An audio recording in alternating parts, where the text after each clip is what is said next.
Success is 97% preparation, 3% chance. Jack said Alibaba is successful because it had no business plan, no money, and no technology.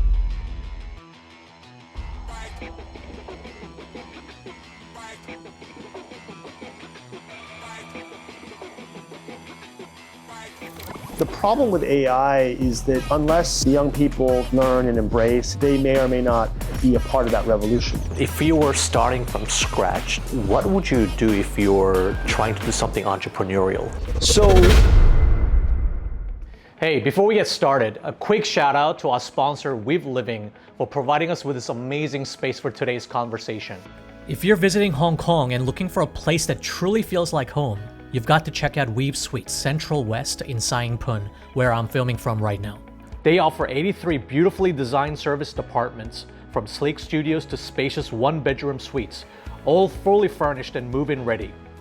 Whether you're staying for just 3 nights or planning for a longer stay, say 1 month, Weave Living has you covered. Whether you're hopping on the MTR, grabbing a tram, or heading to a meeting in Central, you're only minutes away. You'll be staying in one of the Hong Kong's most vibrant neighborhoods where historic temples meets a buzzing business hub, and some of the city's best dining spots like Soho and IFC are just around the corner. There's no agent fee, everything such as utilities and Wi-Fi is already included, and it can be booked online in minutes. Plus, with hotel-style amenities, dedicated spaces to relax or work, and Weave's friendly community ambassadors ready to help, everything you need is right there. So feel free to check out their website and find the home that fits you best. Now on to my conversation with Brian Wong.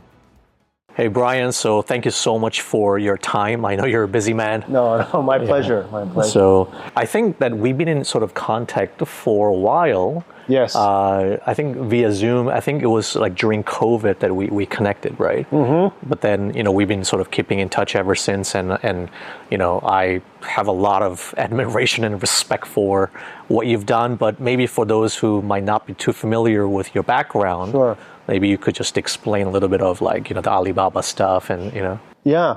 Well, Stephen, the respect and admiration is mutual. I'm glad we finally get a chance to meet in person. You've done great work with Asian Boss and the things that you're doing. So, yeah, my background, I was born and raised in U.S. I was from Palo Alto, California. And, my career has been kind of between America and China, doing things like consulting, but mostly in the tech space. And as you mentioned, I was the first American hired at Alibaba. We started in the apartment with Jack. And I was there off and on for the last 20-something years, really building international business. And I think that what that experience provided me was a perspective both in China and in the United States about what was happening over the last 25 years, and to really gain appreciation for both. So when people think about Alibaba at this point in 2025, yeah, it is a humongous, like a multinational conglomerate, I suppose. But then you talk about Jack Ma's apartment, which to me just feels like one of those like a legendary type of. I can't even. I've seen some old videos. Yeah. But then what was it like to be? How did you meet Jack in the first place? So I met Jack through. Who is the individual who is now the chairman, Joe Tsai, because Joe was introduced to me through a mutual friend. And Joe had decided to join Alibaba as a co-founder and to help raise funds. And through that introduction, which ironically was actually in San Francisco, I had moved back to the US after living in Hong Kong and China for a few years. And I was working, strangely enough, in local politics for the mayor of San Francisco. But growing up in Palo Alto, I knew I wanted to get back into tech. And I was also very interested in emerging markets. So China really fit that. And so when I met Jack, Joe said, Jack is starting this company, Alibaba. He's got this great vision for facilitating international trade using the internet. That sounded like the perfect combination of tech and economic development, which would benefit emerging markets. So I decided to leave San Francisco and then move to Hangzhou, and they were still in the apartment. It was like 3 months before they were moving to a proper office. But the whole thing seemed like a really fun adventure. So when you were in this, like, what I presume to be a tiny apartment, Yeah. and how many people were in there? So at that point, they had already added one more apartment for the operation. So there were two, and they were split up between two apartments, and we had 52 people at the company. Right. Most of them, I'd say about 45 of them were in Hangzhou between those two apartments. So you can imagine two-bedroom apartments, trying to pack in 40-something people is a pretty tight fit. It is, but then again, it is such a dramatic shift in your lifestyle, I suppose, Yes. going from San Francisco. Yes. But you wouldn't have made that move, even though you thought it might be a cool adventure, if you weren't sold on the vision, right? Yes. Did you think that it was going to work, or? Well, so two things. One was the fact that I had been a grad student in China for a year prior to that, and also spent 2 summers, one studying language in Beijing, the other one doing missionary work in Kunming as a student, which was pretty rough and tumble. So my China exposure was already quite broad in that I was used to living in lesser comfortable situations, like dormitory with like 6 people, and the whole like setup there, and then living in the rural areas in China, in Yunnan province. So to make that move from San Francisco, and I was like on the outskirts of Pacific Heights, so it's pretty comfortable living, and then moving to Hangzhou, the outskirts of Hangzhou, was a big change, but it was almost like I was going back to school. And I would say that the vision that Jack was sharing was a very compelling one, because my job after grad school was in management consulting, but helping multinational companies enter the Asian markets, particularly China. And what I saw was that a lot of these multinationals were struggling to find business partners and suppliers that they could source product from. And there was a huge inefficiency in that relationship.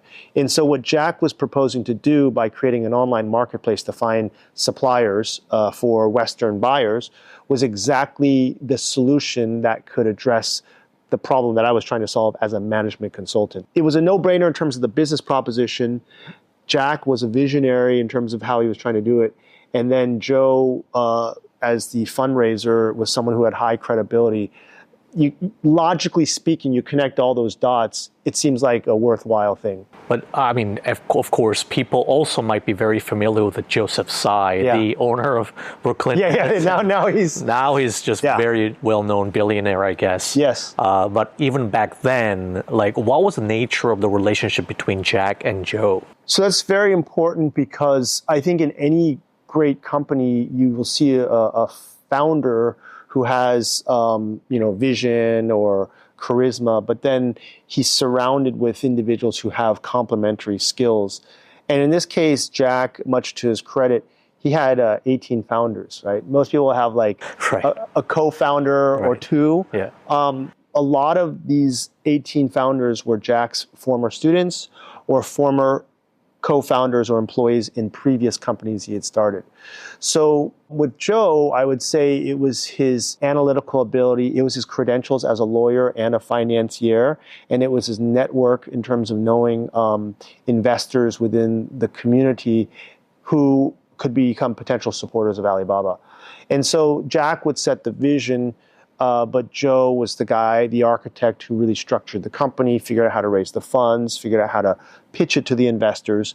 And then Jack also brought on other complementary leaders, like the COO a few months later that they hired, named Sabio Kwan, who was a GE professional who led GE China's medical practice, hundreds of millions of dollars in revenue, and someone who really understood how to organize people and manage them. And then our chief technology officer came from Yahoo, who actually had the patent for the first Yahoo search engine. So these were qualified individuals who brought a set of skills that really complemented Jack, but also were well credentialed in their own right. And what was sort of the nature of your role in that? So, among the superstars. Yeah, so there were the superstars, then there were like the little guys, and I was basically some young kid who was willing to take a chance on a company that was just starting out. The only thing I had going for me is I spoke English, and I was willing to live in China at that time and take the risk. And I think I was China familiar, right? Because like you said, if you're growing up in Silicon Valley in the late 90s, Google is on the rise, and you have eBay and Yahoo and these companies. Why would you leave that environment to go to the outskirts of a second-tier city that most people hadn't heard of, except for maybe a few tourists with the Westlake? It was not known for the internet, Hangzhou. So I think to convince anyone to be willing to take that leap of faith was tough, and so the only thing that I brought to the table was the fact I was willing to do it. Right. But then I'm assuming that you're managing all the sort of internal or external communications in English, like emails or something like that. Or... So when I was hired, I was the a product head for the international website. So this was an English language website. In fact, Alibaba's first website was English language. And so you're right, there was a shortage of native English speakers who understood enough of the internet so they could kind of manage this product and have a sensitivity to the global audiences. And so, yeah, they put me, that was my first job, was like chief product officer for the international English website. And then, very quickly after that, they asked me to do other things like BD and marketing and sales, but mainly international facing. I mean, if that was sort of your very first startup experience, then that's amazing, because you really get to see the rocket ship, right? Yeah. And so, I think in 2025, we, I suppose, have this general problem of young people that are probably not as motivated, or they're not as proactive. Yeah. If anything, I would say that AI is sort of like making everybody, even think less in general. Yeah. And so people are, I don't know, like, do you sort of like see the parallel between what you're willing to just do anything, be proactive and just go out, solve problems, versus now, maybe in the startup space, there are motivated people, but just generally speaking, the younger population seem to be, what's the word, quite maybe passive? Yeah. Like Complacent. Yeah. Do you notice that? Or so I think there is the risk. First of all, I think AI overall opens a whole new world of opportunities for us as, a society, as people, and particularly for this young generation. But the question is whether or not everyone will be able to seize that opportunity and make the most of that opportunity. I mean, I think that the internet was a great equalizer in terms of democratizing access to information, and then opportunities that stem from applications like e-commerce, or even, when E-Trade first came out, like access to financial services. And with companies like Alipay, financial services even on a broader level. But the problem with AI is that unless the young people take the initiative to really learn and embrace and try this technology, they may or may not be a part of that revolution. And then the question becomes, what percentage of society really benefits to the fullest, right? Because it's probably going to be a small minority of people that truly have control over the technology, who can innovate on the technology. And while the rest, like you said, get dumbed down because things get easy for them and they don't take the time to really challenge or think about the issues that will allow them to have critical thinking. It'll dull their senses and their knowledge. And then the other piece will be that the media itself that they watch will oversimplify things, and they will not have the curiosity to explore and learn more. Yeah. You can definitely see that happening now with regard to how people consume information. Shorter duration and simplified sound bites. Yeah, yeah. What's even crazier is all these like shorts or like TikTok or Reels. Yeah, yeah. What is that? Barely like a minute? Yeah. 30 seconds. Yeah. Now they have trailers for that 30 seconds. Yeah. There's like the first 2-3 seconds is like the trailer of the minute video. Yeah. I'm like, are you kidding Yeah, me? yeah. Like, But that's a very important format because that's the hook. That's right. But you might end up only watching the first 5 seconds and go to the next one. Yeah. But I think that speaks to the general pattern of the attention span just getting shorter and shorter. Absolutely. But anyway, be that as it may. Yeah. I think that is definitely a challenge. So. Yeah. But then, now you're like an investor, you're a founder yourself. Yeah. But then because you've seen how a startup can succeed, do you sort of feel like there's somebody is just suited for that startup life, or some people are just not meant to be a founder? I just think about that a lot because, we've been doing this for, over 10 years. Yeah. And then, like maybe some people are not meant to be founders, or maybe it's better off they work at a big company. Sure. But you've probably seen so many different types of people. Like, I'm fascinated about this like a leadership aspect, right? Yeah. Is like a leader something that you're just born to be, or is it something you can work on and then just elevate your skill set as you progress and the team grows? What do you think? Yeah. No, look, that's like the eternal question, this nature nurture. And when it comes to leadership, I think there's a basic nature aspect to it, but a lot of it can be nurtured through environment and experience. And so, Jack used to say when he meets other entrepreneurs, he can smell that like animal spirit.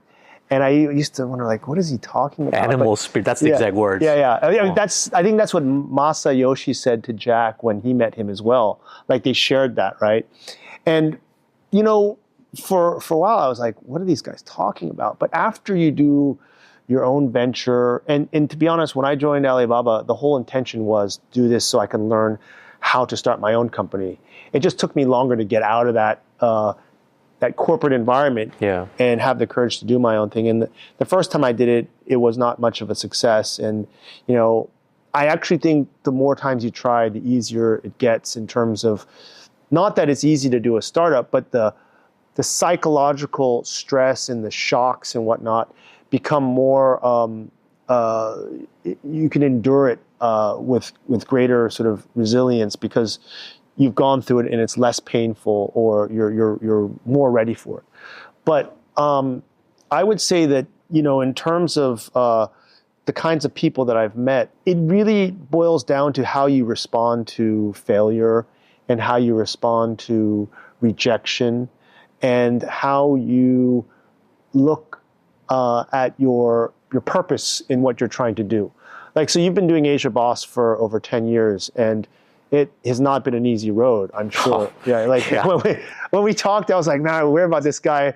I hope, because you've put so much into it, and you're hoping to get so much out of it, but it doesn't always go your way. And then the other piece of it is social pressure, whether it's your parents, the people around you, and all of that takes a toll on the individual. And, like the parallel would be this venture that I started 7 years ago, RADII, which is a media company that is also really trying to bring visibility to Asian youth culture and provide a bridge of cultural understanding, not unlike what Asia Boss does, which is why I think what you're doing is so great.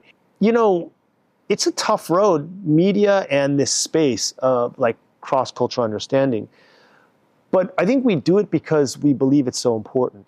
And when you do it, you feel like it's meaningful, it's impactful when the people come to you with their feedback. The fact that you have millions of followers means that people actually care about this. And it gets to a point where you can't imagine not doing it because it's so important. And I think that when you meet successful founders, there is something driving them that motivates them to keep going.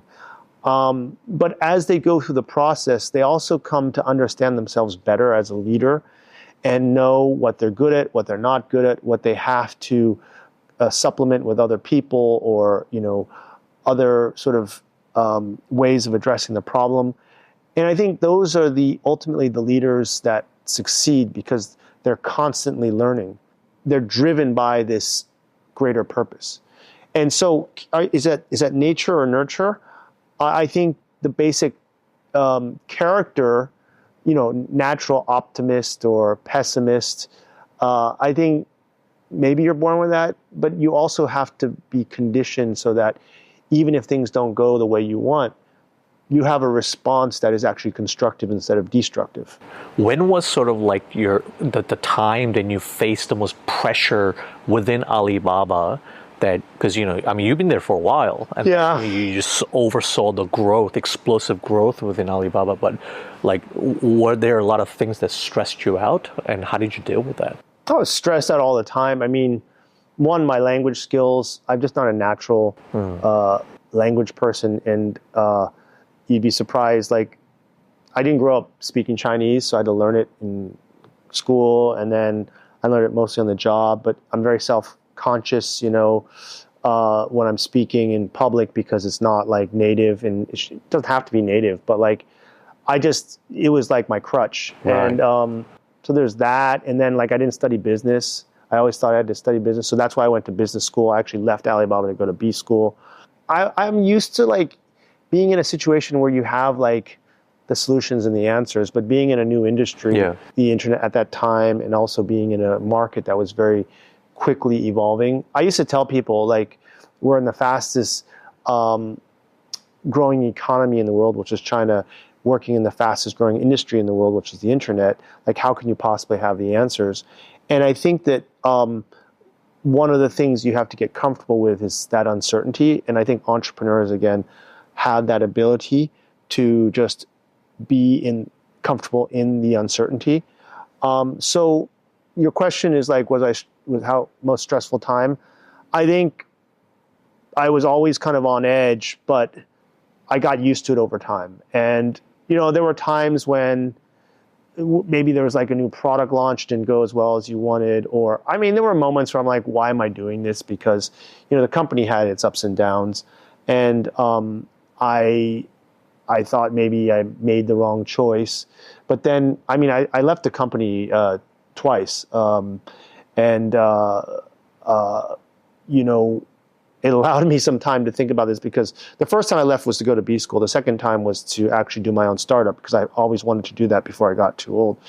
And it allowed me to see the world outside of the company, as opposed to staying there just for 25 years straight. And I think what that allowed me to do is understand that the grass is always greener. And would I be happier in a large multinational corporation, which is what I did after business school for 2 years? Would I be happier, doing other types of things? And I realized that my heart and the mission of the company were so aligned that there was no other place I wanted to be except at Alibaba during that time. And I think that is a very important thing, to align your personal interests and passions with what you do every day. Do you think that there was a cultural element, or maybe the corporate culture? Because I cannot imagine what it is to even though that Jack Ma is a visionary, the truth of the matter is it is a Chinese company. Yeah. Right. And just like working in a Japanese company or Korean company, you often hear about how different it is from a typical Western structure where it might be very top down. What was what's the Chinese culture like, whether it be in startups or corporate? So that's a good question. I always thought going to the company Alibaba, it would just be like Silicon Valley, only happens to be in China. And there were definitely elements that were similar to Silicon Valley culture in terms of being scrappy and, trying to be innovative in the ideas and challenging the establishment. But there are also very Chinese things in terms of the collectiveness, it's not about individuals, it's about the group as a whole.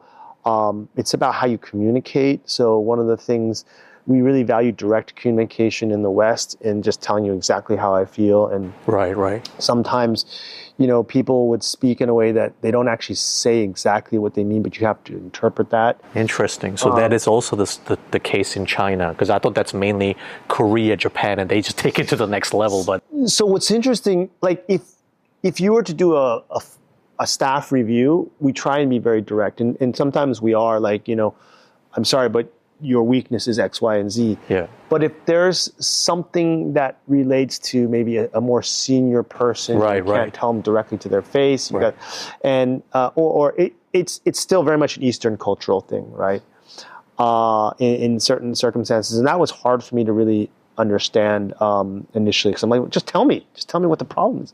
What about going straight to your boss, or like one level of like just talking to them about, hey, I have this idea, or does it sort of get filtered through? Well, at the beginning, what was great is Jack really encouraged direct communication. So whether it's to your boss or even above your boss, like to speak openly, right? Because he was a teacher before, and he really values kind of this genuine, authentic kind of exchange. And that your boss shouldn't be a boss, your boss should be a teacher.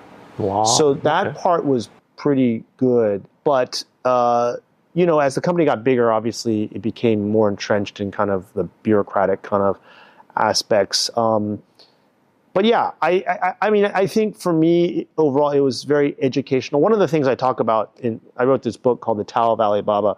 I actually try and highlight what were the cultural elements of Alibaba that influenced its company culture, such that it allowed it to be successful, but made it different in some ways than Western management principles, but also in some ways very similar. So I use a Taoist framework to explain how the company thinks, and then I compare that to the Western management principles.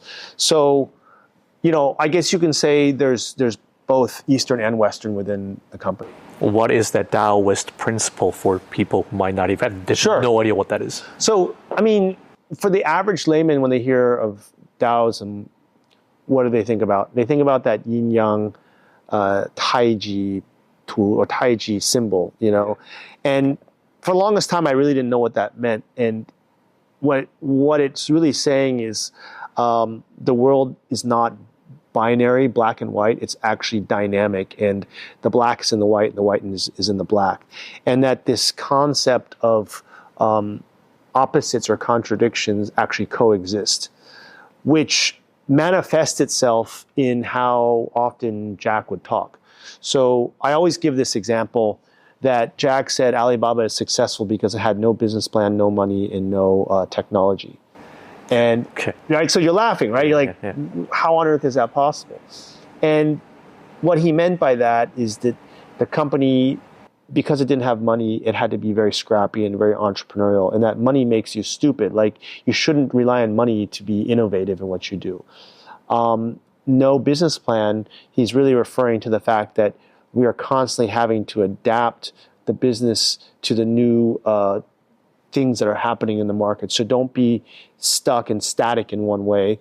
And then no technology, really, he wanted to explain that, he as a layman didn't understand technology, but the product should be accessible to anyone who has varying levels of technological understanding. Right. And so you have to kind of know how to decipher that. And so that's one element of kind of this Taoist principle. The second is this concept of path or way. The Taoists believe that, and this is similar, probably in Korean culture, that the world and the universe has a natural flow of things. And what you need to do is figure out how to fit within that flow and understand what that path is and discover that. And I would say that concept then should apply to a business. What is your path? What is your purpose and your reason for being? And understand what that is so that you can align the organization with that flow or that path. And then the other element is this concept of harmony, so that we are part of a much larger universe. And so what we do has implications and ramifications in how we influence other parts of this universe and vice versa. So as a internet company at that time, we had to understand we're a marketplace. We represent buyers, we represent sellers, but there's also other elements that play into this, like our ecosystem partners, like how we impact the environment, how we impact the minds of our users in terms of the value set. Like, because once you start making money, then how do you kind of shape their values in order to be, responsible citizens using that, the wealth and the riches that they've made. So there's all these different elements that come into play, and Jack would often invite biologists or like these ecologists to come speak to us to explain how the natural environment fit together, like whether it's water and plants and animals. And I thought that was because he's very much into kind of nature conservancy and whatnot. And he looks at business in the same way you would ecology, which is very much a Taoist principle of like a harmonious interaction with your environment. Would you say the Western sort of culture or the way they run companies, it's not like that? So here's the interesting thing is, in the past, it was less like that. Now I see this kind of convergence, right? Yeah. Especially in places like Silicon Valley. So, I mean, in the same way that Western society embraced like yoga and sushi, I think they're embracing kind of a Taoist mentality because the environmentalist movement very much encapsulates that. And there are people, particularly in Silicon Valley, that are getting more into Eastern principles. And this is that East-West balance. I mean, not to go off tangent here, but one of the things I tell people is that there are American philosophical movements, or there is one movement called the Transcendental Movement in the late 1800s. Ralph Waldo Emerson, Henry Thoreau, they were actually heavily influenced by Eastern philosophy, Taoism, Buddhism, Confucianism. And the Transcendental Movement was actually the seminal philosophy that pushed for things like environmentalism, women's suffrage, civil rights. And so East and West are actually not that far apart. They're actually intertwined since the start of early America. And so if we, in America, are seeing this Asian influences, it's actually because these linkages have actually been there for longer than we realize. Yeah. Sorry, that's a total tangent, but... No, I think that's actually really cool because... Yeah. I mean, I feel like there could be a lot of lessons and learnings that we could easily extract from the sort of the Eastern philosophies as well.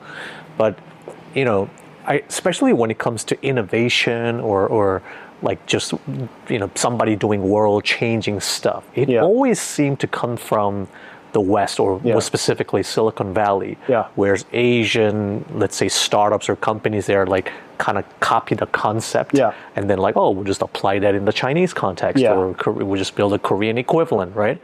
Whereas like you don't really see that crazy breakthrough even with AI stuff now, or it's always like they doing things first and then Asia sort of like playing the catch up. Well, I mean, I would say for the last, 100-something years, you could argue that the West was really defining kind of innovation because, post-industrial revolution, there was definitely most of the great thinkers were coming from the West. But prior to that, say, 250 years prior, let's not forget a lot of innovations was coming from, Middle East, from Asia, from many other parts of the world that were influencing the West. So it's just in our last 300 years of memory that the West has really been innovating for everyone else. I think we saw a turning point in the last 10 years where suddenly China has really led a movement of breakthrough innovation that has impacted the world at large. And part of the reason why it's less obvious is, as I mentioned, there's a collective versus individual sort of mindset. And a lot of these, I mean, with the exception of, say, like a Jack Ma or, maybe a few of these tech entrepreneurs, a lot of this innovation has happened collectively from an organization. Also, you can argue that part of it was policy driven because the government provided an enabling environment for those innovations to happen. Whereas in the West, people really revere individuals like Elon Musk or Bill Gates. They become demagogues. I think now what you're seeing is this emergent technology from China, not only influencing China as a market, but the global markets. So one of the things I was most proud of at Alibaba was how a lot of the business models that were created in China, let's say in some cases, in many cases, what I saw by Alibaba, started to influence markets like India, like Indonesia, like other emerging markets, even Africa. And so to say like these are not groundbreaking or innovative is incorrect, right?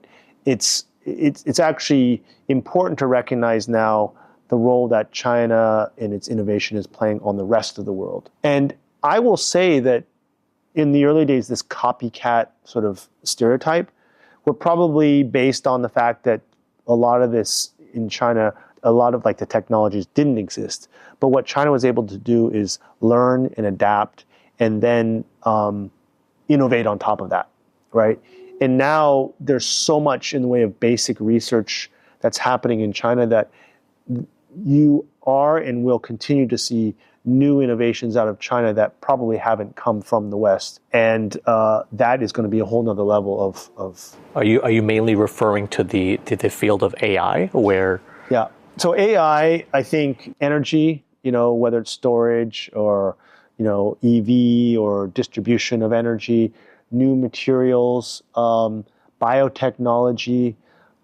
There's a lot now that China has in terms of advantage, whether it be the number of STEM graduates, the number of research institutes, the number of patents that they're filing.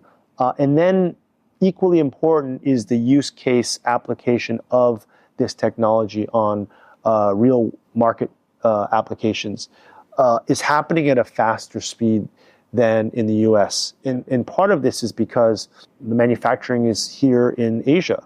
And you're proximate to what we call, economic clusters, whether it's apparel manufacturing, 3Cs, electronics, furniture, whatever it is, you can apply the AI to these industry clusters, accelerate and automate manufacturing production, iterate product design, and then figure out how to sell efficiently using AI and technology. America has great research and innovation, but what they don't have is this manufacturing supply chain. So they need to send those designs and ideas back to Asia, produce it, and it takes another month or two then to send it back to the US, look at it, analyze it, then send it back. Like that time lag actually reduces your competitiveness. So, as much as we don't like some of Trump's policies, one of the things that I think is true is that America should think about how to bring back certain types of manufacturing, like precision manufacturing. I don't think you need to bring back shoe manufacturing unless it's some really high-tech shoe, right? But anyhow, I think that is what is allowing China to be truly innovative today. Just speaking of EVs alone, I don't think that, and maybe this is a separate point about the media exposure, because I just don't think the Western people have any idea how advanced electric cars are in China. When you go to Shanghai, exactly. My mind is blown as to how amazing everything is, right? Yeah. But then for some reason, unless it's like some famous streamer like Speed coming to show what China is really like. Yeah. I just don't think people have any idea how advanced the EV industry is in China. Like just the tech is amazing.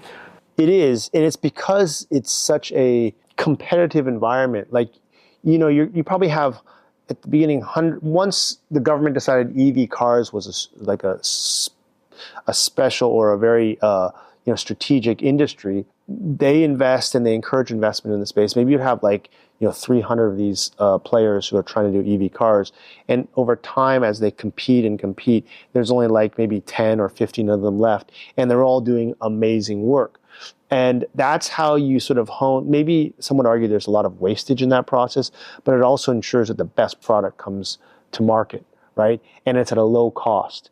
and it's innovative. And I think that this is what has happened in a number of key industries that have been designated as strategic industries, and that's formidable. That's a formidable sort of approach to creating champions in industries. And I think what people outside of China who are trying to compete with the market need to think about is what are they going to gear up in their own countries, whether it relates to education, whether it relates to infrastructure, whether it relates to promoting and attracting talent to their country. All that's required in order to build an ecosystem that is comparable to what China has today, right? So I'm speaking as an American. I think we need, because I actually think competition is good. If you have this US, China, and hopefully other countries like Europe, Southeast Asia, all sort of competing in a space, you're going to ultimately get the best product for the world and spur innovation. I think you need both. If you only have one country that's doing everything well, that's actually in the long run not healthy for anyone. But of course, there's this whole lot of barriers, like, the government would impose tariffs or like, for example, when I talk to a few Chinese entrepreneurs or even like in Asian countries in general, like they all seem to have this massive problem of going global. Yeah. Right? I mean, it's either that they are not able to cross that cultural boundaries or cultural barriers. Yeah. And of course, guys like LC Sign Tony, he's like a one-man army of like. But look how effective he is. He's LC great. Tony, Tony the homie, right? Yeah.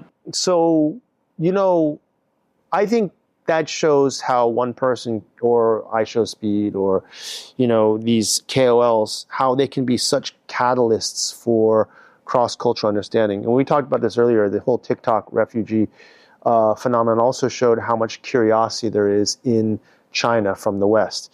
And again, that's why we started RADII, was to provide a window into Chinese youth culture to show that there's actually a lot of interesting, in some ways, similar, themes that youth in China care about or in Asia compared to those in the West. And I think this is another area that, we should all focus on, is how to bridge this cultural understanding so that there's familiarity with one another and not fear.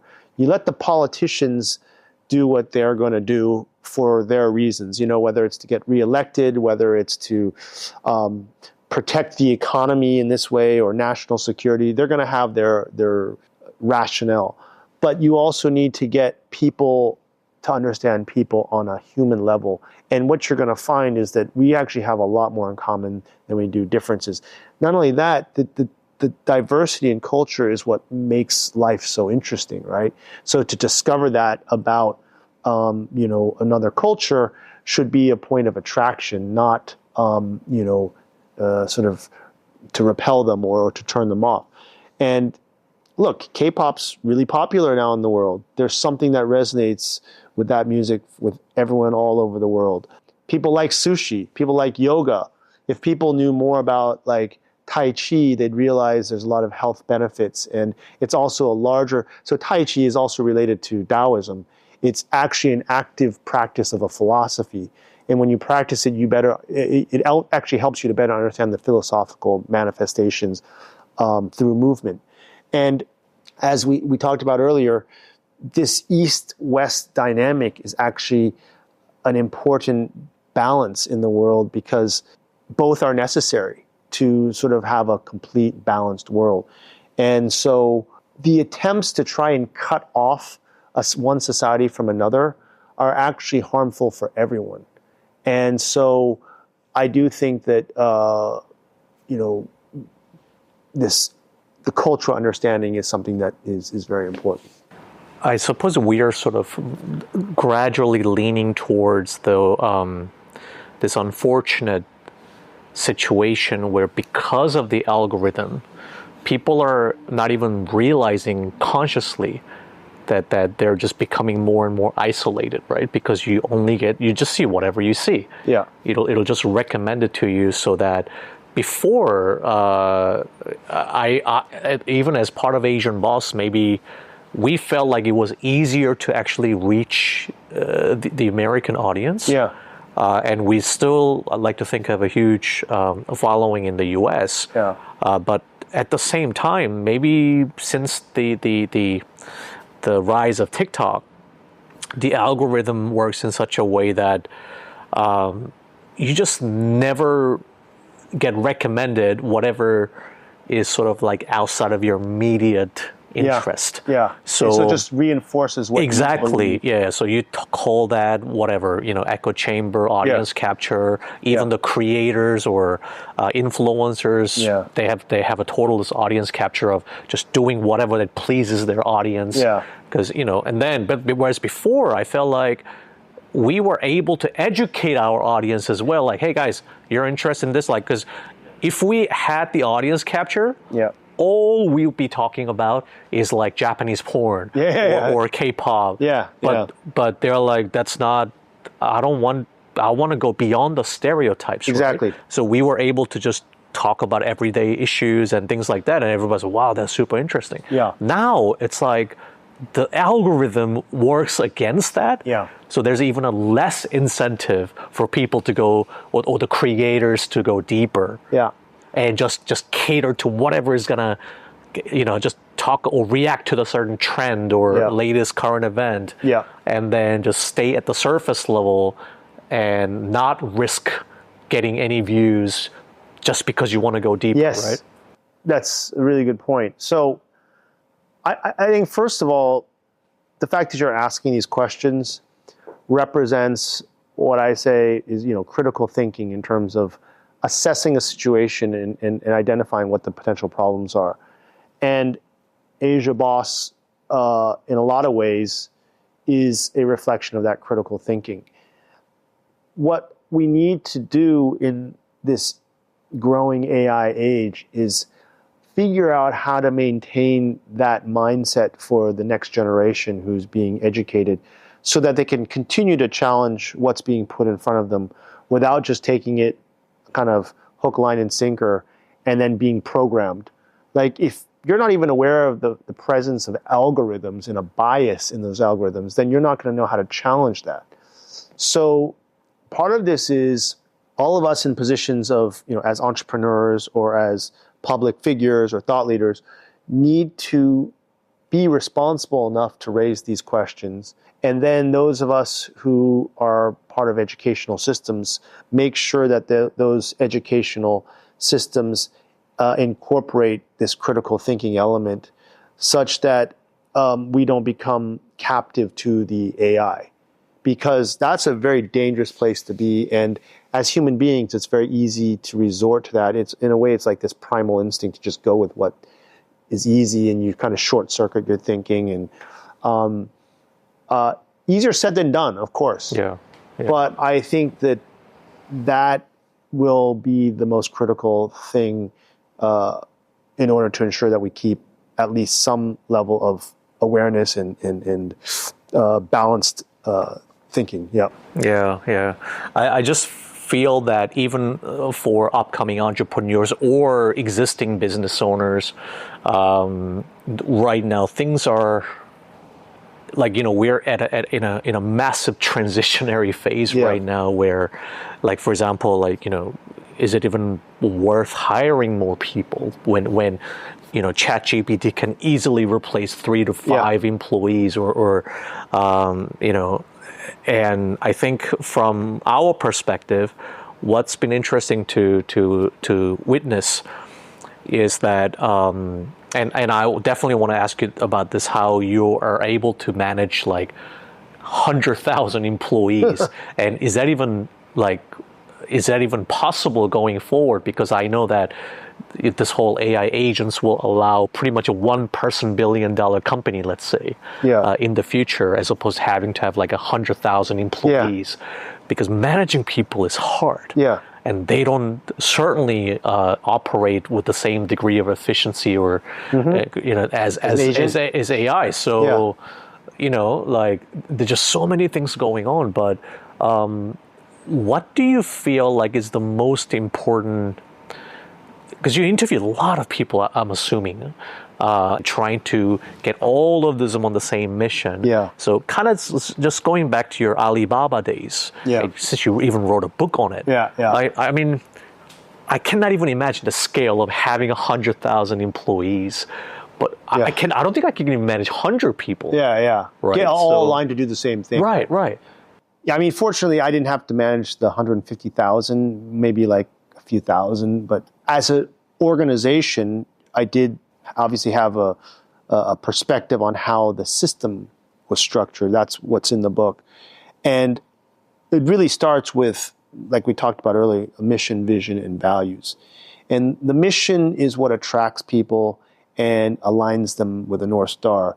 The vision is really what gives them a concept of what this company should look like in 10, 20, 30 years in a very concrete way. So it gives them concrete goals to work towards to realize or manifest what this organization should become. And then the values are basically your compass for making decisions. So, when you're in a situation of uncertainty, you have to do X, Y, or Z, then you should resort to your values. In the case of Alibaba, it was like customer first, employee second, shareholder third. It's change is the only constant. It's, if not now, when, if not you, then who. All these values should give you a clear indication as to, okay, clearly I put the customer first, even if it means that we're going to take a reduction short-term in shareholder value. This is going to be the best long-term decision. And then you can argue that. You can debate it, right?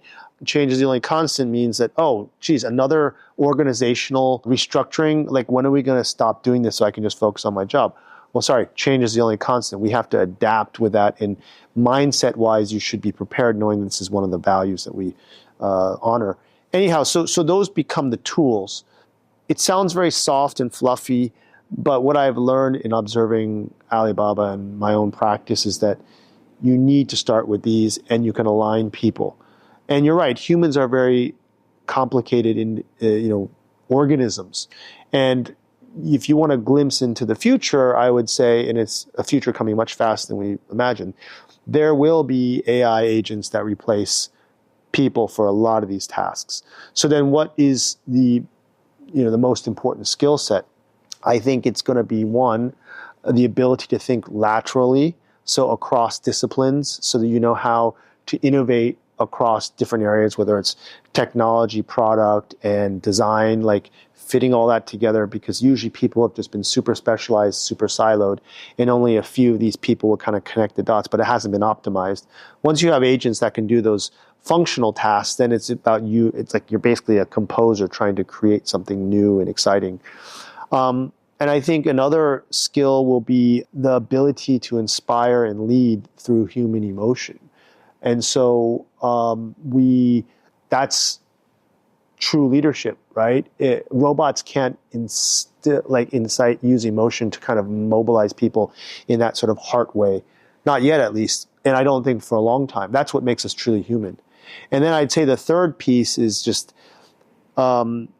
true creativity, thinking outside. So think about what AI is. AI is all built off data sets that represent the standard thinking, right? I mean, when AI is working, it's actually not thinking logical words. It's following sequence that has high probability, And so how do you then have that burst of creativity that strays or deviates from that standard thinking, but is acceptable socially to be something new and creative?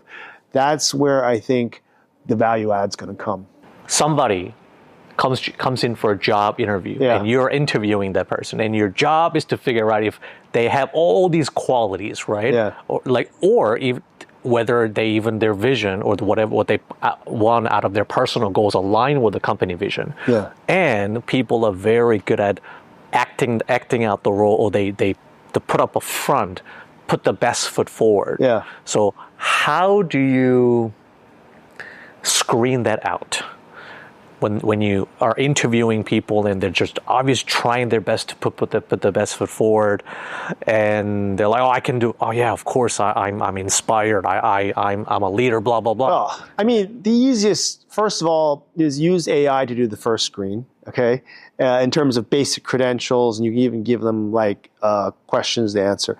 Then the second, I'd say, I always do this now, is give the candidate a test, like on the spot, like have them perform a task. Because I realized it's very easy to prepare for an interview with the thing and prepare remarks for what you think that the employer wants to say. But there's nothing better than actually having them actually do the task, right? And when it comes to creative work, now that I have a small media company, it's much easier to just test that on the fly and say, hey, write a 1,000-word article about this topic, and maybe what you would do, because AI can obviously write the article now, is have them do it like there in front of you. Maybe it's not 1,000 words, maybe it's like 500 words, right. Or produce a video on this topic, whatever, 3-minute video. Now in that case, you can use AI. It's fine, because I want you to use AI. Because, in fact, writing the article, maybe it would be okay to use AI as well, because you want them to use all tools at their disposal, but do it in a way that's authentic and meets your standard. But I just think you have to, it's not enough just to ask them questions and they answer correctly. They have to actually be able to deliver using the tools at their disposal. Sure. But I guess what I was also talking about is, like their character or okay. their how proactive they are. Are they the type that'll end up complaining all the time? How do you screen for that kind of stuff? Or is it impossible? Well, so you go back. One thing I think is very helpful is understanding people's motivations for past decisions in their life. Okay, and they may or may not be able to fake that, but I mean, you can ask enough questions and probe enough to see if it's really genuine and sincere. You look at their past track record in terms of the work they've done. Does that reflect it? Like the decisions they make, the kind of companies they want to work for, or the roles that they've played, is it consistent with that kind of life motivation in what they do? The best thing is have a probationary period. Like I find that having someone join your company and everyone agrees it's a 3-month period, and it's mutual. Like they need to see if they're happy working in your environment, because maybe they don't get along with everyone at the company, or maybe it's not what they expected. And then you need to see if they are adaptable. I find that that's the most useful time to really give feedback and see how people respond to it. And also ask them if they're happy. Because this day and age, like, you never want anyone to be forced in a job they don't like. And so I think the biggest challenge for me is when you ask someone to quit their existing job to join your company and it doesn't work out, you feel bad that they left. But then my thinking is they probably wouldn't have left if they were, fully content with what they were doing. Right. But I never feel good about that, and it doesn't happen that often. Yeah, because for me that's definitely the most challenging aspect of, because I like to think I've interviewed enough people to be able to read people fairly quickly. Yeah. But then you just never know whether somebody will end up becoming staying with you for a long time. Yeah, but you also can't predict the scenarios by which you guys are going to have these, challenges or the tension. Exactly. Right? Yeah. But let me give you another example of a company that I co-founded. It's an e-commerce company doing what we call D2C, so direct-to-consumer brands. We're creating new brands from scratch to address unmet market needs, and targeting the North American markets and also Australia and UK. And what's really interesting, it's called rest.com, and we produced duvets, like blankets. Sounds like a very boring industry, but we've actually identified a segment in the market that's not being served called hot sleepers. And hot sleepers are people who sweat at night, they always feel hot, like that's athletes. Me. That's you? Yeah. I got to get you one of these. Athletes, children, and then pregnant women and postmenopause women. So this segment is not happy with the blankets that are in the market. So we actually created something. We created a new fabric, which is cool to the touch, but it still keeps you warm. And it has become so popular that it got like Better Housekeeping Awards 3 years in a row in America. Our brand ambassador is Drew Barrymore, the actress, and it's even handed out at the grab bags at the Grammy Awards, or these.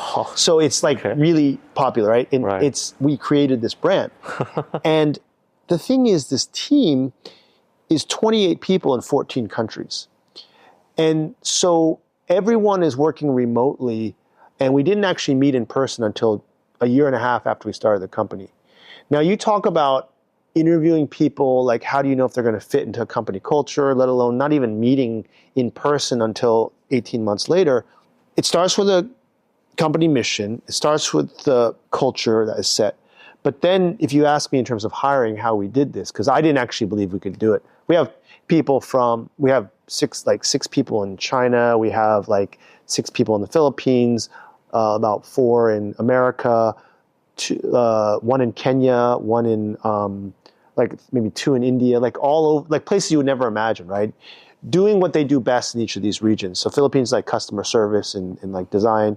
America is R&D and marketing. China is manufacturing. But what we did was we brought in experts using platforms like Upstart and Fiverr, right? And they do a task for you, like help me design this advertisement. If they don't do it well, okay, sorry, I got to find someone else. If they do it well, you give them another one to do. And they do it well, then you keep working with them. And over time, we started to bring in independent contractors as full-time staff. And so you had enough of a working relationship with them that you knew they were good at what they do. And then they had a chance to understand how to work with you. And then you achieve success together. And then you just start to continue to grow. Now, I can't tell you if the business didn't go well, like whether or not this model would have worked. But right now, the business is like close to $100 million a year in terms of sales. Yeah, it's amazing. And And when did you start this company? Co-founded it with 3 other guys. Right. 2 are in China, 1 is in Vietnam, and then I'm here in Hong Kong. I think the point is that, in this day and age, you can build teams in ways we didn't really expect. But what's important is that you have these core elements of when we talked about mission, vision, values, but also working with people in a way that you grow that familiarity and mutual understanding. And in this day and age of technology, it's possible to have remote teams now. But is there some sort of core thing that you've learned from, having worked with these great entrepreneurs and leaders that you've been applying, or is there some sort of a formula or a secret? Yeah, I mean, I think it's really emphasizing, as we've talked about, the purpose and why the founders do what they're doing. Like, they're so passionate in all of the businesses that I have now. Everybody is truly passionate about what they're doing, to the point where, I have other companies, I'm an investor in some of these, but I advise the founders, this genealogy company that helps people trace their family roots. Oh, okay. This one called My China Roots. Right. Oh, okay. Right? So it's like a 23andMe equivalent. Yeah, exactly. But they use what they call the family, the zupu. So these family trees. The Chinese tradition is is it a book? It's a book. Yeah. It's a poem. Same thing in Korea. Yeah. I was going to say. Yeah. So it's exactly. And so every family keeps this in tradition. And that is a very precise record of your family history. But what Hui Han, the founder, is trying to do is digitize this and make it easier for people to discover their roots. Oh, that's a great idea. Yeah. Somebody should be doing that. Somebody should be doing it. And he's devoted 10 years of his life to this. And all of us, we've struggled through hard times. And there's clearly a demand for what he's doing, because museums work with him, like Stanford and Berkeley University are working with him. Even the Mormon Church in the U.S. has all these records they want him to help digitize. Wow. So. And it's not just North America that has these records. Like Southeast Asia has a huge Chinese diaspora. Right. And so I think what he's doing is very important, but it's not easy. And so we talk pretty regularly. And, it's about emphasizing why he's doing this, what he's trying to get out of it, and then how to make the business more viable, more scalable, and more self-sustaining. And that's what I try and do when I talk to the founders I work with, or, when we start up companies. I will not do anything that I don't think is meaningful enough to spend the time. It won't just be for the financial returns. And like I said, sometimes the financial returns don't come for a long time, or sometimes you just have to shut it down and move on to the next thing. But I just find that you use the word retirement. I've thought about this. Like, retirement means you basically die, right? No one, like my dad's 90 years old. He's not an entrepreneur, but he's constantly learning. Like, he's learning new languages. He's learning new things that, he was a medical doctor, but he wants to learn about everything except medicine because he's just curious. That's what keeps him going. And I want to live that kind of life. And I just feel that working with entrepreneurs is like a really fun, creative way of manifesting curiosity into something you can share with other people. But you don't at the same time have to be that sort of day-to-day grind type of like operations person. Yeah, I try not to be. I mean, I think my team at RADII probably felt I get in the way because I'm like, I want to copy edit that article, or I want to look at the video. And they're like, why do you want to do that? It's like, so I can enjoy the process, right? I mean, just like you're creating content, with Asian Boss, and you don't have to do all the nitty gritty, but sometimes, one, you want to make sure the company's on track.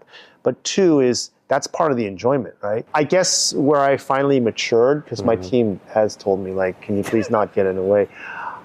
I'll just say, look, okay, I trust you guys enough. You can do it. And I also feel like maybe my time can be better spent helping them, do other aspects, like maybe raising more funds or introducing them to partners, as opposed to, copy editing. Yeah. Although I can see you really enjoy that. Yeah, sometimes. Yeah, because you have a particular angle or something. Yeah, exactly. Yeah. Is the voice, is it on point? Is it reflecting what I want? Or is it possible to train somebody who you think is really good, but to think them exactly like the way you do? Because I guess it just comes down to even, potentially training my own AI agent in the future. Yeah. Like, it's not possible to have another you. You cannot clone yourself because you have your unique set of experience, life experiences. I always thought it'd be really cool if I could find like the younger version of me, but that's probably not the right approach because, like you said, you have your own unique lived experience. And also the company needs to evolve, right? Because if it was just like you, like 20 years before, it might not be relevant to what the market wants today. Yeah. But what should be consistent is that mission and what you're trying to achieve, right? So if you're trying to bridge cultural understanding, how do you do that? Is it, through focusing on this sort of subjects with this kind of tone of voice?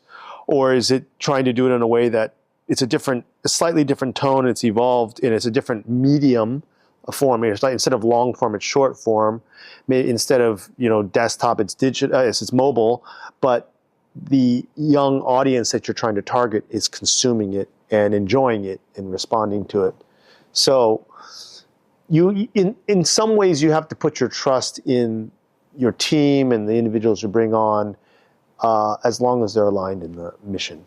If you were starting from scratch today and you don't have any kind of network or connections or any experience, you're, I don't know, like just 19, 20 or something, like you're like, oh, maybe you don't even want to go to college. What would you do if you're trying to do something entrepreneurial? That's a good question. I think that what you would want to do is get exposure to as many things as you can to allow you to see what's happening in the world. Then once you get a sense of how you perceive what's happening in the world, choose something that seems really exciting and fun, and then go seek out as many people in that field who are experts that could help you learn more about what that industry or that sector is about. And more likely than not, you will find something that you can hook onto and just really kind of dive down the rabbit hole.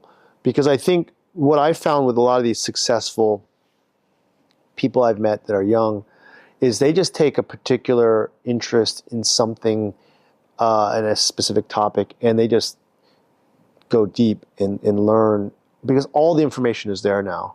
Really what it is not, when you're young, it's not about your ability to learn, it's about the time you spend on something.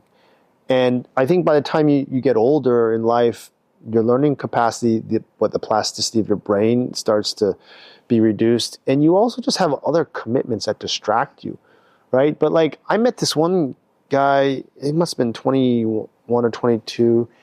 He didn't even go to college, but he just had this knack for learning about these really esoteric, not esoteric subjects, but when he was like 16, he was already learning, deep science subjects, and he knew a lot of things that most 16-year-olds wouldn't. But it was really because he was curious. And then he started getting into AI, and he managed to get himself a job in Google, DeepMind, and then at OpenAI.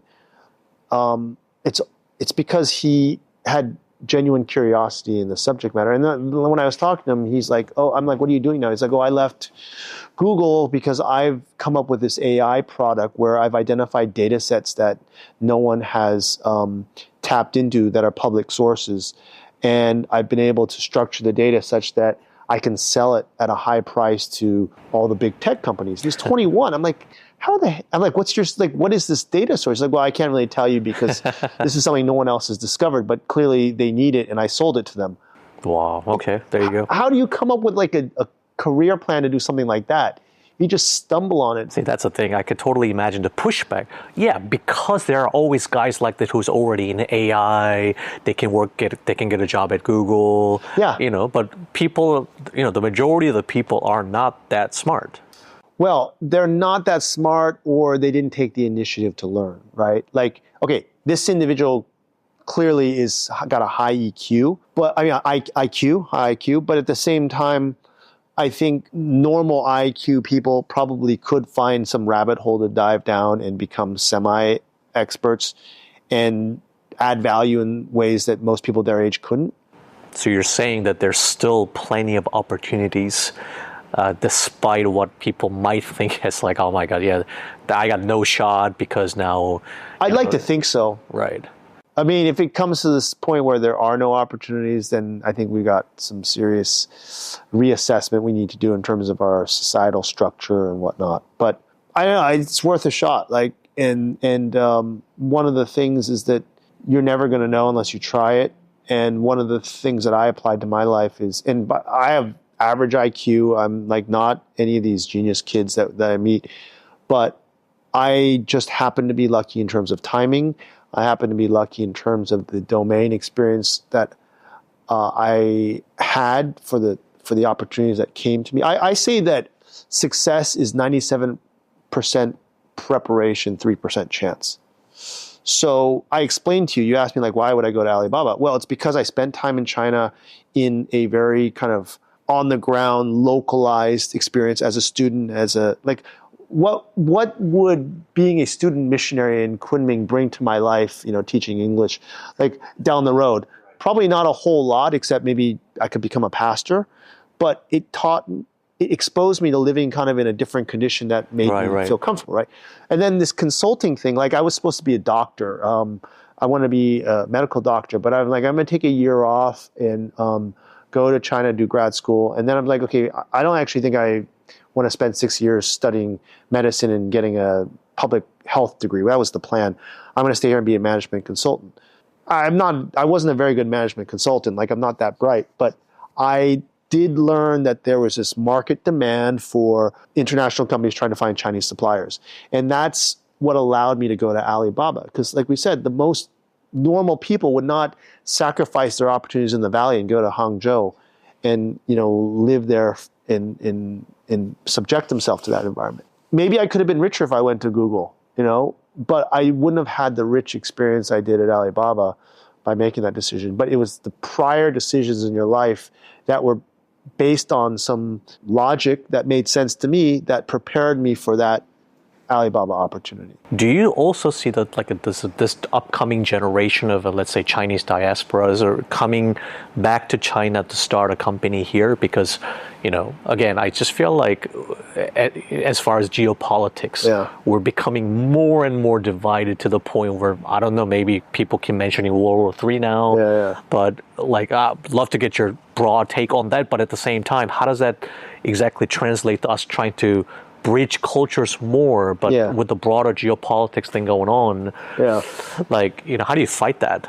I think the reverse brain drain is happening because people don't feel comfortable in America, and it's not a hospitable environment to them. I think. Oh, you think so? Right now? Yeah, that's why a lot of them are going back. And maybe there is a pull from China that they're offering them incentive to come. If I were in a government position in America, I would do what I can to try and retain and attract that talent to come back to the States. But that's a much bigger challenge. There's a whole lot of factors at play there. That's one thing that's happening in terms of U.S.-China dynamics. But what I would say is, in terms of China in the world, there's another phenomenon happening, which is China is exporting its economic prosperity to the rest of the world, vis-a-vis not just exporting low-cost product, which, by the way, is no longer just cheap, low quality. It's actually low-cost, high-quality stuff, which enables countries to actually build prosperous societies off the back of low-cost, high-quality product, whether it's routers for internet connections, whether it's EV cars that have no emission, so you can limit the carbon footprint, whether it's solar panels at a low cost to generate cheap power. So all that's benefiting the rest of the world. But the Chinese entrepreneurs are also exporting their business models. And so one thing you can think about is this economic reform that happened in China in the 80s was the first wave. And what potentially could happen is an economic reform on the global level due to Chinese export of business models and know-how and technology that could end up benefiting the rest of the world. That would then enable China to link up with other countries in a constructive way. I mean, some people say Belt and Road was the start of that, but there were a lot of problems in terms of how that was executed.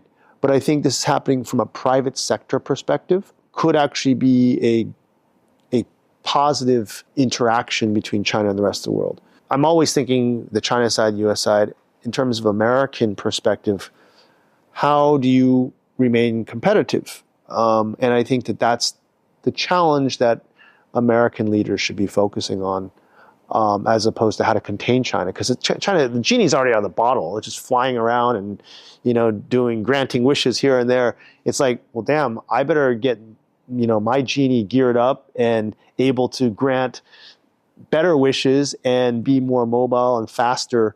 And that means I need to strengthen myself. Right. Yeah. And would you say they're doing that right now? Are they doing a good job trying to retain their talent? No, I mean, with regard to Chinese scientists, no, right? And what can replace that? I don't know. I mean, you need to start investing in your education systems instead of cutting research funding. You need to build infrastructure. But that's going to take time. It's going to take time, which right? They don't have. Yeah. Exactly. I mean, you might have to just bite the bullet and say, okay, we're going to have to look at this on a longer time frame, but realize ultimately it's going to get us where we need to be. Because look, China, it took them 30 years to kind of build all this up. It's the fastest transformation in our kind of human history, but it was very deliberate. And can America as a democracy implement this is a big question. Interesting. So you're now really getting into the possibly one of the downsides of being so democratic is that things might not get done as fast as they should. But the flip side of that as a democracy is you get the best ideas, hopefully, that can percolate to the top. I mean, look at all the great innovation that's happened in the U.S. So then can you apply that in a way that, I mean, I don't want this to turn into like a political conversation, but like for all of Trump's kind of misguided policies and actions, one of the things that you do need to recognize is that at a time like right now, it might take a strong leader to break impasses to get things done. You just have to make sure what you're getting done is the right thing, and you limit your collateral damage, right? Because what aspect of his policy would you say is misguided? well, I think you need to have a more efficient government, but when you're laying off mass numbers of people, make sure you don't throw the baby out with the bathwater. When you're doing something like trying to reshore jobs through manufacturing, don't start a trade war with every country in the world and then hope that they're going to all come and kind of bow down, then set up manufacturing in your country. Like, try and do it in a way that you're targeted, you're selective, and you're building up the right, you're maintaining your alliances with those you need, and then you're trying to pressure others to do the reshoring or whatnot that you think is required. I mean, obviously easier said than done, but I just think that the sweeping decisions that have, a lot of collateral damage might end up hurting more than helping, despite the purpose or the intention. Again, like, I don't want to be spending time in this conversation trying to interpret what he's trying to do, but I'm just saying there is a time and place for different types of leadership styles that might facilitate more efficient sort of action. I find your identity to be quite interesting because you see yourself as American, but at the same time you're based in China, and then you really feel a lot of passion for Chinese businesses and entrepreneurs. Yeah. I'm assuming that you also invest in almost like both countries, but how do you see yourself in that regard? Yeah, so that's pretty easy for me because I'm American in my nationality, but I'm Chinese cultural heritage. Who do you root for is you root for humanity, right? I mean, this gets back to the whole Taoist thing and everything else we talked about, is that this is not an either or. It's got to be both for us. Like, let's just be very simple.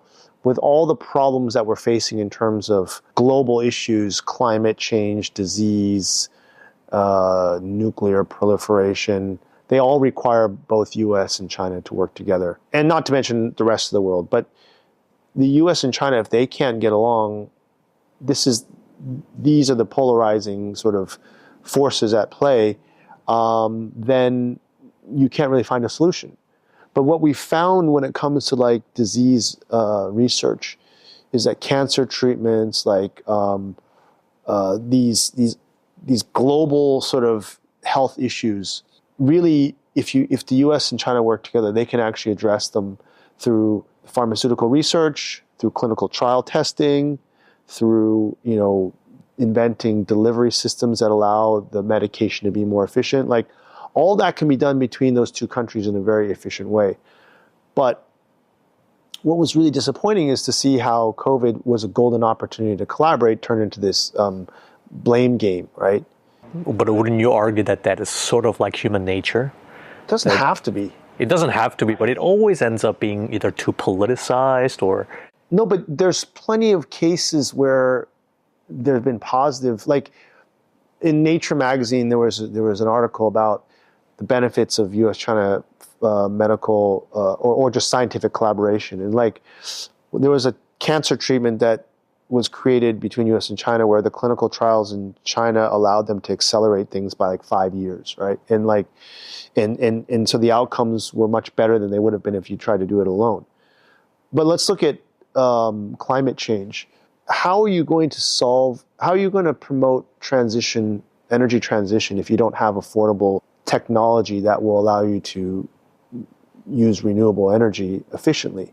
China provides that through a lot of the technology they have, but if you decide, we don't want to buy it because it's Chinese made, then you're kind of working against this whole energy transition objective.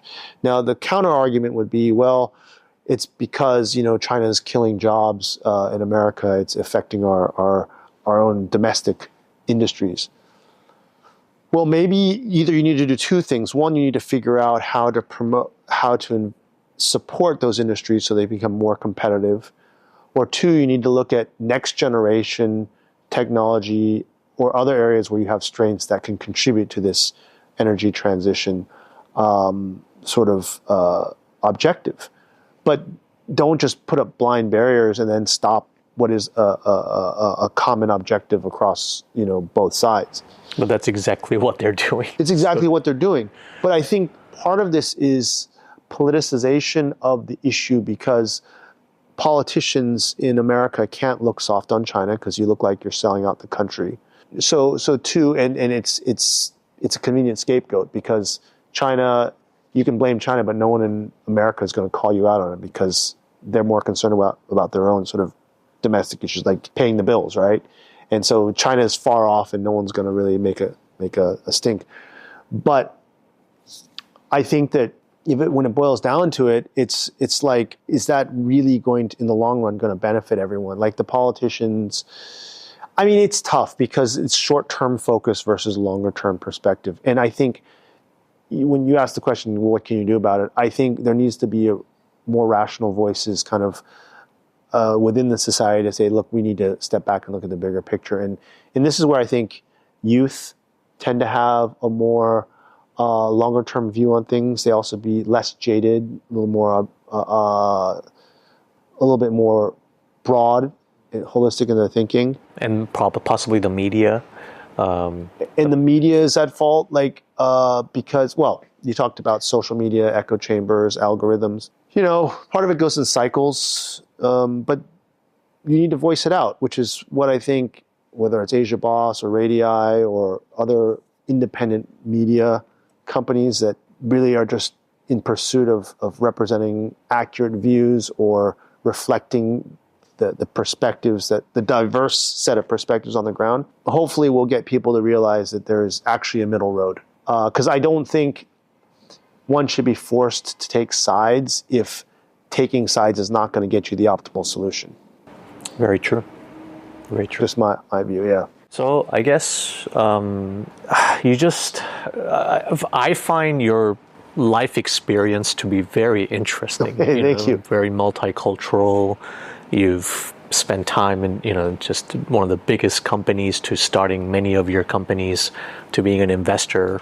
If you could almost summarize your life lesson, not just as a entrepreneur, but just somebody who's living a purpose, living a meaningful life. Yeah. Because I speak to a lot of people. I honestly don't meet that many. Really? Of them. I just assume everyone is like that.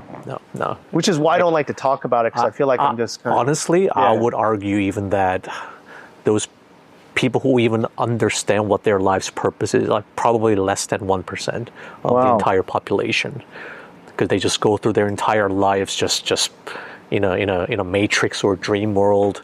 They don't know why they're doing what they're doing. Yeah. But clearly, you are one of those people who really discovered their purpose in life. Therefore, you will never retire in that sense. But I would obviously love there to be more of those people, more of you in this world. But I just feel like we're going the opposite direction. You know what I mean? I appreciate that. And I guess I take it for granted that most people don't think about it in this way.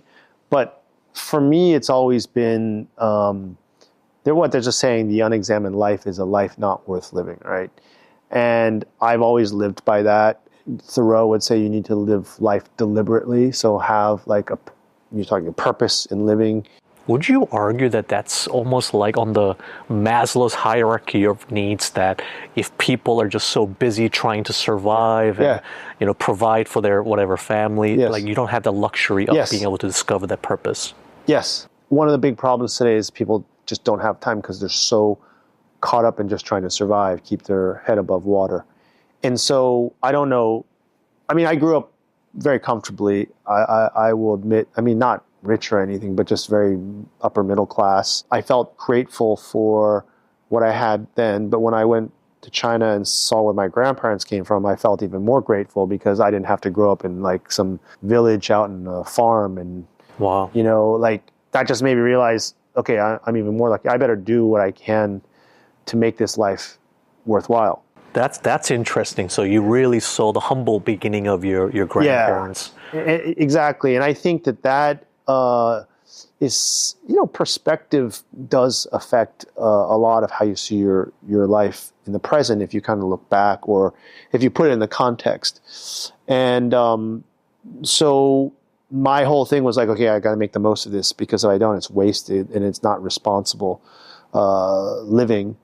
And I think I learned very early on, like, money was not important to me, in the sense that as long as it's enough to provide me food, shelter, like Maslow's hierarchies, right? Just enough, then let's spend more of this time on things of meaningfulness. And then I think the other thing I realized is the richness of life actually comes from relationships with people.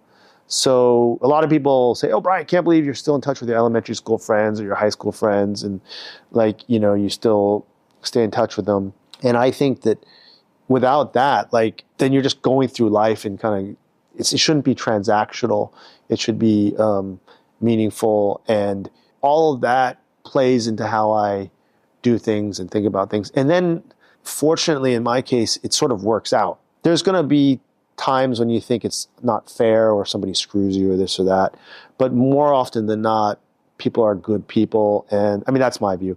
And that if you help them, they'll help you.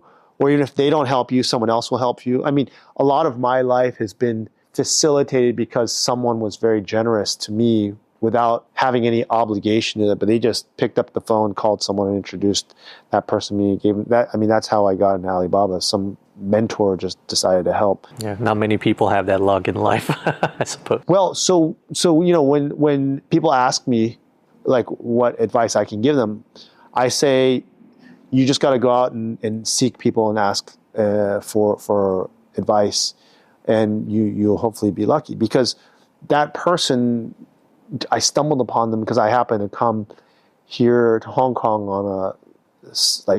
on my way to China, and my brother introduced me to him. And my brother was like an intern at his office for like 3 months, but it turned into a lifelong relationship. And that stuff happens, I believe. And, I'm sure in your life, there's been a few people that have kind of come through and changed your life. And like, I would like to be that person to a few people while I'm here, because I feel like it's paying it forward, right? Do what you can. So basically, you got to ask, and then also, just be nice to people, I guess. Yeah, treat people with respect and value them for who they are. I think it's too common in big cities to just be transactional and say, okay, what can I get from this person? If they don't have any value, then I'm going to move on to the next. And I can spot those people quite easily, versus the ones who you sit down with and they're genuinely interested in you as a person. They don't really care they care what you do, so far as they want to learn more about you, right? Not like, okay, what can you do for me? And there's a lot of that these days, right? Right. So that would be my advice to like anyone who asks me, is like, try and really just relish in meeting people and understanding who they are, and treat that as part of the experience. And who knows what'll happen. And then hopefully your purpose sort of becomes clearer to you as you go. Yeah. Right? Yeah. It sort of reveals itself. That's certainly what happened to me. Exactly. You're doing great work. Yeah. So.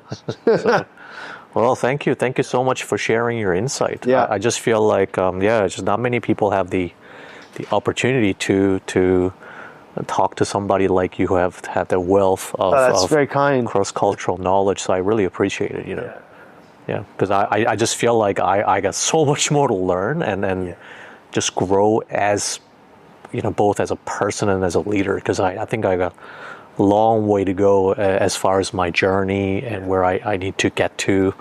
So, yeah. Well, that's great. I mean, that's what is going to motivate you as you move forward, because you've already built something very significant with your audience and the 10 years of Asia Boss and what you're doing now. I would say that no matter if you think, oh, you still got a long way to go, you've already done a lot. And what you are doing and continue to do is being motivated by that curiosity and that interest, and also being humble, like, just realizing that there's so much more ahead. There's a lot more. Hey, let me tell you, like, no matter if you think once I reach this, then everything will be fine. It's like, no, then you're like, oh, there's still so much more I want to do. And so, I mean, I think that's healthy. Healthy in a way that it's curious, you should feel content and satisfied, but also feel like there's, still more to do. Well, we'll leave on that positive note. Okay, Thank you so great. much. Thanks a lot. Yeah.